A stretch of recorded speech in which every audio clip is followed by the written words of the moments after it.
It's a German tank destroyer that came out late in the war, and it was issued to infantry divisions. Guderian asked for something like this. He wanted his men to have something with a bit of punch to take on the enemy. And this was a tough nut to crack. From the front, it's got 60mm armour, which as you can see is very well sloped. So from the front, this has really good armour. From the sides and rear, not anything like so good. It's got a 75mm gun, which was not devastating, but decent. It could do the job. And it was much more powerful than the gun that was on the 38T, which was the Czechoslovakian tank that this is based on. If you look at the wheels down the side, then if you know what a 38T looks like, you'll recognize, oh, that's the running gear of a 38T. The driver and the gunner and the loader all had to fit into the same bit of space at the front of the vehicle, so there really wasn't very much for them. And the gunner and the loader ended up on the same side of the gun, which is not very convenient. Ergonomically, this was a nightmare. How would you like to be in this thing? There's nothing on the right-hand side. That's an engine cover there. There's nothing on the left-hand side.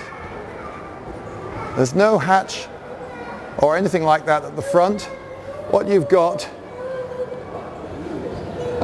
is this hatch here. That's it. Seriously, one hatch in the roof for both gunners and the driver, and the rooftop MG gets in the way of that a bit. The commander has a tiny two-part hatch with a periscope in the way of the front part. This thing's a death trap. No commander's cupola.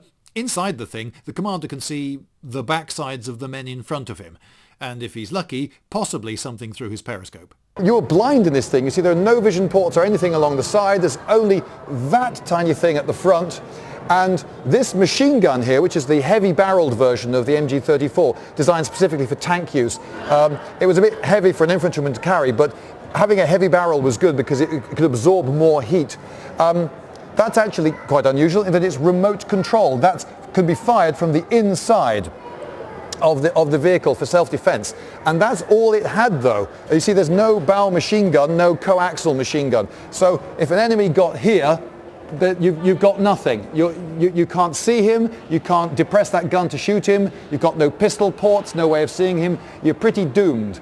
So this was a bit of a mobile coffin, but it was reliable and it did do the job. It had a fairly decent gun. So it's an example of many tanks like this. They cobbled together them during the war, making the best of a bad situation. So this is a recycled Czechoslovakian tank into a very small and cramped tank destroyer.